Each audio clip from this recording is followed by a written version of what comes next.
Hello everyone, कैसे हैं आप सभी? आशा है आप सभी अच्छे होंगे और ये एग्ज़ाम की तैयारी भी बहुत अच्छी चल रही होगी आप लोगों की।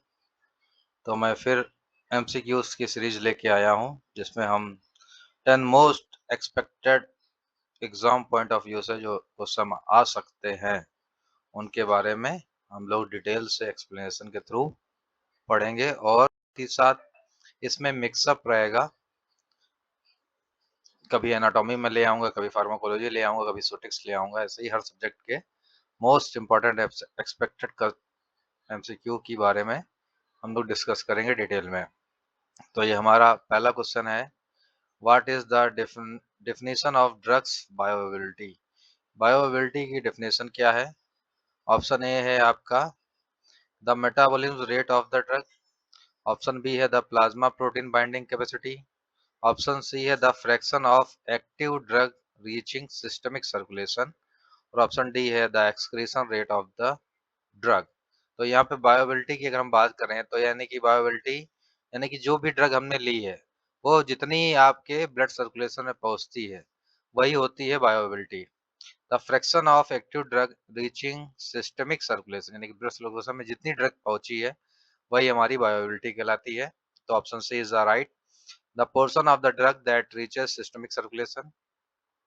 एक्सप्लेनेशन देख लेते हैं। Bioavailability refers exclusively to the proportion of an administered drug that successfully enter systemic circulation to have an active effect।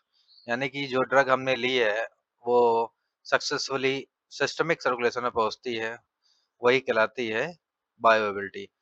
अब यहाँ पे इंट्रावेनस यानी कि आईवी जो ड्रग्स हैं ऑलवेज हैव 100% बायोअवेलेबिलिटी। यानी कि जो इंट्रावेनस ड्रग है इंजेक्टेबल रेंज है जो उसकी 100% बायोअवेलेबिलिटी होती है, क्योंकि वो सीधे सीधे आपके ब्लड सर्कुलेशन में जाती है, ओरल का नहीं रहता है इतना।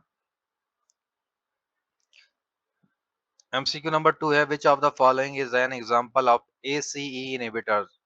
एसीई यानी कि एंजियोटेंसिन कन्वर्टिंग एंजाइम इनहिबिटर कौन सी ड्रग है? ऑप्शन ए है एडिनोलॉल, ऑप्शन बी है एनालाप्रिल, ऑप्शन सी है निफेडिपिन और ऑप्शन डी है फ्यूरेसिमाइड। ये एंटी हाइपरटेंसिव ड्रग है, लास्ट वाली आपकी डाययूरेटिक है मगर हाइपरटेंशन के केस में यूज होती है।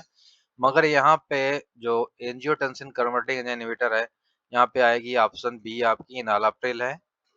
Enalapril is an ACE inhibitor commonly used to lower blood pressure by preventing the formation of angiotensin second। ये क्या करती है? एंजियोटेंसिन फर्स्ट से एंजियोटेंसिन सेकंड जो बदलता है एंजाइम, तो उसको ये ब्लॉक कर देती है।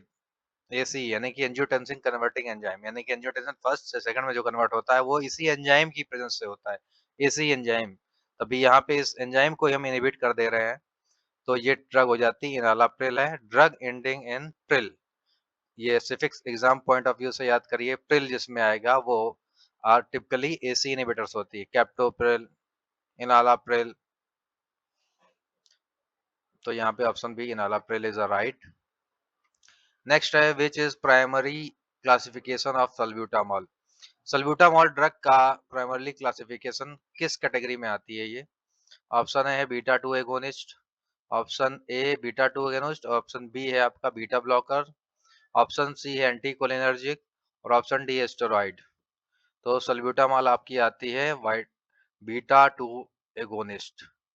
सल्ब्यूटामॉल act as a fast acting bronchodilator. ये सल्ब्यूटामॉल कैसी है? फास्ट एक्टिंग ब्रोंकोडायलेटर है, यानी कि ब्रोंक्यूल्स को डायलेट कर देती है by stimulating beta two receptor, stimulate कर देती है बीटा टू रिसेप्टर को, और rapidly opening airways during asthma attack. जिससे क्या होगा?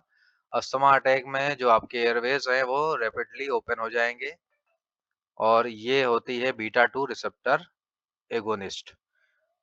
Think beta two for the two two lungs bronchodilation, यानी कि बीटा टू है तो लंग्स भी आपके पास टू लंग्स है, तो ये क्या करेगी कि ब्रोंकोडायलेशन करेगी। एग्जाम टिप समझ लीजिए इसको। नेक्स्ट है, to which drug class does diazepam belong? यानी कि डायजिपाम किस ड्रग की क्लास से बिलोंग करती है? ऑप्शन ए है बारबिचुरेट्स, ऑप्शन बी है बेंजोडाइजेपिन्स, ऑप्शन सी है ओपियोइड्स और ऑप्शन डी है आपका एंटीसाइकोटिक्स। तो यहाँ पे राइट आंसर आपका हो जाएगा B, benzodiazepines. Option B is the correct answer. Diazepam is an benzodiazepine primarily prescribe to manage anxiety. Anxiety के केस में, मसल स्पाज्म के केस में और एक्टिव सीजर्स में आपका डायजिपाम का यूज होता है। प्राइमरी यूज और सफिक्स रूल याद रखिए। एंजाइटी में पाम, डायजिपाम, लोराजिपाम और सीजर्स में लैम आता है। Benzodiazepines frequently end in pam और लैम। ये देखिए बेंजोडायजेपिन, डायजिपाम, ये आपकी बेंजोडायजेपिन्स कैटेगरी की ड्रग है। नेक्स्ट क्वेश्चन है number 5। Against which type of organism is penicillin primarily effective? Option A है वायरस, ऑप्शन बी है gram positive bacteria, option C है फंजाई, ऑप्शन डी है protozoa. Against which type of organism is penicillin primarily effective? देखते हैं। तो ये हमारी ग्राम positive bacteria के लिए प्राइमरली इफेक्टिव है। ऑप्शन बी यहाँ पे राइट हो जाएगा।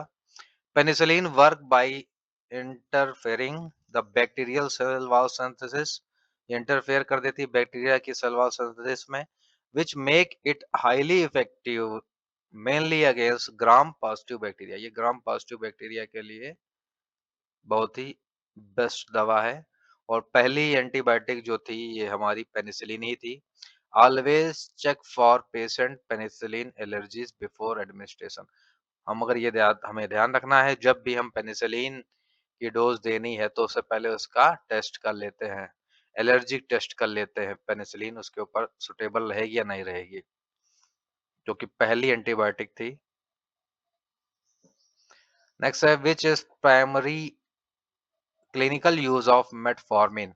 मेटफॉर्मिन ड्रग का यूज कहाँ करते हैं? ऑप्शन ए है हाइपरटेंशन में, ऑप्शन बी है टाइप 2 डायबिटीज में, ऑप्शन सी अस्थमा के केस में, ऑप्शन डी है पेप्टिक अल्सर्स में। तो राइट आंसर यहाँ पे आपका टाइप 2 डायबिटीज हो जाएगा। Metformin is the global first line oral medication used to control blood sugar level in type 2 diabetes. तो मेटफॉर्मिन कैसी है? ये globally first line oral medication है जो कि यूज होती है ब्लड शुगर लेवल को कम करने के लिए। टाइप 2 डायबिटीज के केस में है। Metformin works by decreasing hepatic glucose production. Metformin work करती है, क्या करती है? हेपेटिक ग्लूकोज के प्रोडक्शन को ये ब्लॉक कर देती है। लीवर क्या जो ग्लूकोज प्रोड्यूस कर रहा है उसके फंक्शन को ये ब्लॉक कर देती है। नेक्स्ट हमारा एमसीक्यू नंबर 7 है which is the pharmacological classification of omeprazole. Omeprazole की फार्माकोलॉजिकल क्लास कौन सी है? ऑप्शन ए है एंटासिड है, ऑप्शन बी है एस2 रिसेप्टर ब्लॉकर है, ऑप्शन सी है प्रोटॉन पंप इनहिबिटर्स और ऑप्शन डी है लैक्सेटिव। तो यहाँ पे आपका जो रहेगा option B right, option C right रहेगा, क्योंकि ये पीपीआई है, प्रोटॉन पंप इनहिबिटर की तरह काम करती है। Omeprazole is a proton pump inhibitor PPI the permanently block the gastric acid secretion. ये पूरी तरह से गैस्ट्रिक एसिड सेक्रेशन को ब्लॉक कर देती है। एंजाइम इन द स्टमक, जो एंजाइम होता है स्टमक में उसी को ये ब्लॉक कर देती है। PPI medication universally and with the suffix. अब इसका एक ट्रिक है, प्राजोल आएगा जिसमें वो होगा PPI. Pantoprazole, rabeprazole, lansoprazole, omeprazole, ये सारे आपकी प्रोटॉन पंप इनहिबिटर हैं। अब high yield exam focus the ABCD पे ध्यान रखना है। क्या होती है ABCD? Antibiotics target gram positive negative bacteria, इससे रिलेटेड क्वेश्चन आ सकते हैं एंटीबायोटिक से। बीपी ड्रग जरूर आती है हाइपरटेंशन में वाया एसी इनहिबिटर या बीटा ब्लॉकर वाली कैटेगरी के। फिर आपकी सी है सीएनएस ड्रग्स जो होती हैं, जो कि pain, seizures, anxiety via opioids या बेंजोडाइजेपिन्स कैटेगरी की है। और लास्ट है आपकी डायबिटिक ड्रग्स, जो कि ब्लड ग्लूकोज वाया मेटफॉर्मिन और insulin. Crucial drug to master atropine, adrenaline, insulin, heparin और वारफेरिन। ये सब इंपॉर्टेंट ड्रग हैं, इनको एक बार देखना बहुत जरूरी है। तो कैसी लगी आप कैसा लगा आपका ये सेशन आपको? तो आप नीचे कमेंट बॉक्स में कमेंट कर सकते हैं, कैसा लगा आपको? और ऐसे ही मैं बहुत ही इंटरेस्टिंग वीडियो लेके आता रहूँगा, जो कि आपके एग्ज़ाम पॉइंट ऑफ व्यू से बेस्ट रहेंगे। कम से कम हम पर डे 30 क्वेश्चन भी अगर एमसीक्यू हम सॉल्व करते हैं, तो भी हमारा एग्ज़ाम में सिलेक्शन होने का चांस पक्का है। हाई यील्ड क्वेश्चन मैं लेके आऊँगा, जो कि आपके एग्ज़ाम के लिए बहुत ही बेस्ट रहेंगे। आपको वीडियो कैसी लगी? लाइक करिए, शेयर करिए और सब्सक्राइब करिए। Thank you.